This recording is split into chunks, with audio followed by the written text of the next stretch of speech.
जय हिंद दोस्तों। हमारे देश के जाने माने उद्योगपति रतन टाटा जी का भी निधन हो गया और ये एक ऐसी अपूर्णीय क्षति है जिसकी भरपाई हो पाना बहुत मुश्किल है। क्योंकि जब तुम्हें पता, हमारे देश के पूर्व राष्ट्रपति एपीजे अब्दुल कलाम जब हमें छोड़कर गए थे तो उस समय पर जैसा हम फील कर रहे थे, सेम ऐसा ही आज रतन टाटा जी के जाने पर कर रहे हैं। एक बहुत ही बुरी, बहुत ही बड़ी क्षति हमारे देश को हुई है और आज उनका राजकीय सम्मान के साथ क्या कर दिया गया, अंतिम संस्कार भी कर दिया गया।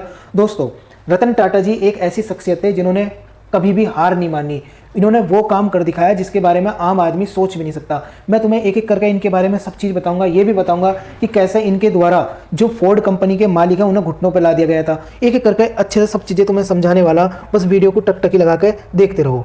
फोर्ड कंपनी को कैसे घुटनों पर लाया, ये जानने से पहले तुम ये जान लो कि इनका जन्म कहाँ हुआ था, इनके संघर्ष कैसा रहा। तो दोस्तों, रतन टाटा का जो जन्म हुआ था वो 28 दिसंबर 1937 को हुआ था और 1937 को कहाँ पर हुआ था, मुंबई, जिसे 1937 में अंग्रेजों के ज़माने में मुंबई बोला जाता था और आज जिसे हम क्या बोलते हैं, मुंबई बोलते हैं, उसमें इनका जन्म हुआ था। और एक ये पारसी फैमिली से बिलोंग करते थे। दोस्तों, जब ये 10 वर्ष के थे 1948 के आसपास, तब क्या हुआ था, एक बहुत ही बड़ी दुर्घटना इनके जीवन में हुई। इनके जो माता पिता थे वो अलग हो गए और इनका जो लालन पालन या एक तरीके से पालन पोषण करा वो इनकी दादी जी ने करा। इनकी दादी जी ने इन्हें गोद ले लिया था। इनकी दादी जी का नाम क्या था, नवाज भाई टाटा, जो कि रतन जी टाटा की क्या थी, विधवा थी। उन्होंने इनका क्या करा, लालन पालन करा। तो देखो, जो बाद में रतन टाटा जी ने 8वीं तक की कक्षा, 8वीं तक की जो पढ़ाई थी अपनी मुंबई के जो कैंपेन स्कूल से करी। बाद में मुंबई के कैथेड्रल और जॉन कैनन स्कूल जैसे इसमें भी ये पढ़े। बाद में न्यूयॉर्क शहर में रिवरडेल कंट्री स्कूल में भी इन्होंने पढ़ाई करी। यानी कि इनकी तुम पढ़ाई से ही तुम अंदाजा लगा सकते हो ये एक संपन्न परिवार से बिलोंग करते थे। क्योंकि जब इनका जन्म हुआ था उस समय पर हमारे देश की कंडीशन कैसी थी, हर कोई नहीं पढ़ सकता था, हर कोई पढ़ाई के प्रति इतना जागरूक भी नहीं था। लेकिन उस समय पे भी ये विदेशों में जाकर पढ़ाई इन्होंने करी। तो एक संपन्न फैमिली से ये बिलोंग करते थे। बाद में 1955 में इन्होंने स्नातक की डिग्री ली। कहाँ से ली, कर्नेल विश्वविद्यालय से ली। और 1959 में इन्होंने वास्तुकला में स्नातक की डिग्री हासिल कर ली। दोस्तों, टाटा जी की जो व्यावसायिक जीवन था उसके बारे में, यानी कि इनके करियर के बारे में और जान लेते हैं। 1970 के दशक में रतन टाटा जी को एक कंपनी थी नैल्को, जिसकी फुल फॉर्म क्या थी, नेशनल रेडियो एंड इलेक्ट्रॉनिक्स बोला जाता था। उसे पुनर्जीवित करने का क्या दिया गया, एक मौका दिया गया, यानी कि उसके पुनर्जीवित करने का इन्हें एक चांस दिया गया।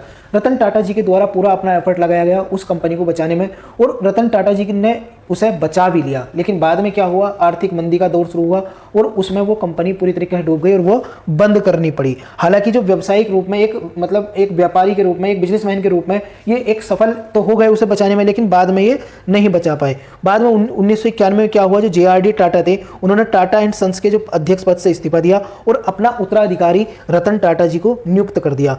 ठीक है। और रतन टाटा जी ने बाद में क्या करा, इस टाटा एंड सन्स कंपनी को मजबूत करने के लिए बहुत अपना एफर्ट लगाया, अपना पूरा सब कुछ इसमें झोंक दिया।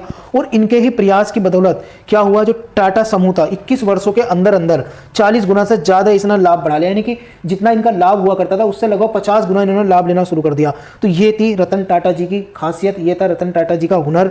तो ये इससे तुम इनके बारे में अंदाजा लगा सकते हो। देखो, रतन टाटा जी क्या चाहते थे, देखो इन्होंने अपना व्यवसाय एक बिजनेसमैन के रूप में अपना करियर शुरू करा था, लेकिन ये अपने देश से जुड़े हुए थे। ऐसे नहीं थे कि अपना सब कुछ हो गया, सक्सेसफुल हो गया, यहाँ से छोड़कर विदेश में चले जाओ, अमेरिका में चले जाओ या किसी और देश में चले जाओ। इनके द्वारा ऐसा नहीं करा गया। ये अपने देश में जुड़े रहे और अपने देश के लिए कुछ करना चाहते थे। इसलिए इन्होंने क्या करा, टाटा नैनो जैसी कार लॉन्च करी।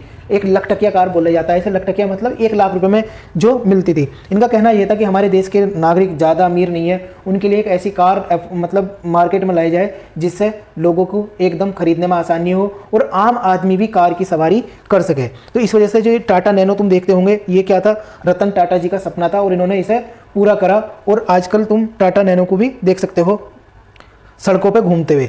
दोस्तों, अब इनके वैवाहिक जीवन के बारे में बात कर लेते हैं। तो रतन टाटा जी का कभी विवाह ही नहीं हुआ। जब विवाह नहीं हुआ तो संतान नहीं हुई। 2011 में रतन टाटा जी ने यह कहा था कि मैं 4 बार शादी करने की सोच चुका, बहुत पूरा एफर्ट लगा चुका और ये समझ लो नज़दीक भी पहुंच गया था शादी करने के, लेकिन हर बार भय या कुछ अन्य कारण ऐसे बन गए थे जिसकी वजह से मुझे शादी का आइडिया ड्रॉप करना पड़ा। तो रतन टाटा जी की शादी नहीं हुई थी और ना ही इनकी कोई संतान है। हालांकि इनके द्वारा एक व्यक्ति को क्या करा गया था, एक लड़का है उसे अडॉप्ट कर लिया गया था, तो वो इनकी विरासत को संभाले। दोस्तों, अब वो वाक्य जान लेते हैं जिसके द्वारा रतन टाटा जी फेमस हो गए। दरअसल हुआ क्या था, 1998 में रतन टाटा जी के द्वारा एक कार लॉन्च करी गई जिसका नाम था टाटा इंडिका। रतन टाटा जी का सपना था इस तरह की कार लॉन्च करने का, जिसमें ये खड़े भी दिख रहे हैं टाटा इंडिका के साथ, है ना। तो इन्होंने कार अपनी लॉन्च कर दी, लेकिन जैसा इनका अनुमान था कि बहुत ज़्यादा बिकेगी और बहुत अच्छा काम करेगी, लेकिन वो ऐसा नहीं कर पाई। टाटा कंपनी थी कार बनाने वाली, वो दिवालिया होने के कगार पर आ गई। रतन टाटा जी परेशान हो गए। परेशान होकर अमेरिका की एक कंपनी थी फोर्ड कंपनी, उसके मालिक थे बिल फोर्ड उस समय पे, और उन्होंने क्या करा, उसके पास गए, प्राइवेट मीटिंग करी, उन्हें अपना आइडिया बताया कि तुम मेरी ये कंपनी अब क्या कर लो, अपने पास रख लो, यानी कि इसे खरीद लो और अच्छे से इसका काम करो, मतलब मैं इसे बेचना चाहता हूँ। तो जो बिल फोर्ड कंपनी के मालिक थे, मतलब फोर्ड कंपनी के मालिक थे बिल फोर्ड, उन्होंने कहा रतन टाटा जी को कि तुम कुछ नहीं जानते, आखिर तुमने पैसेंजर कार का डिवीजन शुरू ही क्यों किया? अगर मैं तुमसे ये सौदा करता, यानी कि तुम्हारी कंपनी खरीदता हूँ, तो तुम्हारे ऊपर बहुत बड़ा एहसान करता। रतन टाटा जी को आ गया गुस्सा, उन्होंने बोला तुमने मुझे ऐसा बोला, मैं तुझसे लूंगा इसका बदलाव।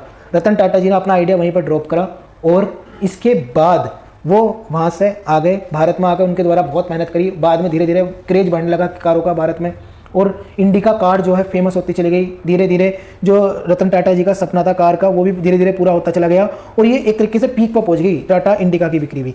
तो सन 2008 की बात है, फोर्ड कंपनी क्या हो गई, उस समय पर दिवालिया हो गई थी और एक तरीके से हाथ पैर मार रही थी अपने बचाव के लिए। तो उस समय पर रतन टाटा जी ने क्या करा, फोर्ड कंपनी की जो फेमस कार थी जैगुआर और लैंड रोवर जैसी कार, उन्हें एक्वायर कर लिया, उन्हें खरीद लिया।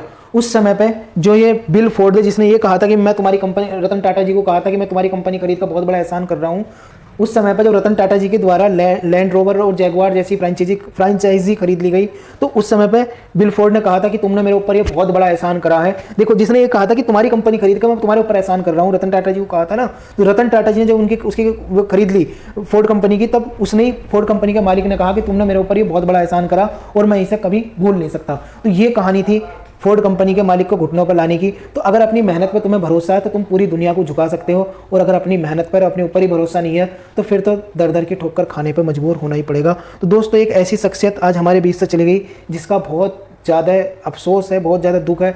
हमें सबको इन महान पुरुष की याद में 2 मिनट का मौन रखना चाहिए। और दोस्तों, मैं हमेशा पहले से ही कहता रहा हूँ कि ऐसे व्यक्ति थे जिन्हें जीते जी क्या दिया जा सकता था, क्या दिया जा सकता है, भारत रत्न अवार्ड दिया जा सकता था, लेकिन अभी तक इन्हें नहीं दिया गया, जो कि एक बहुत ही बुरी बात है। तो दोस्तों, कैसी लगी इनकी ये जीवन परिचय? अगर तुम्हें अच्छा लगा हो तो लाइक करना। मिलते हैं फिर नेक्स्ट लेक्चर में, तब तक के लिए थैंक्स अ लॉट। जय हिंद।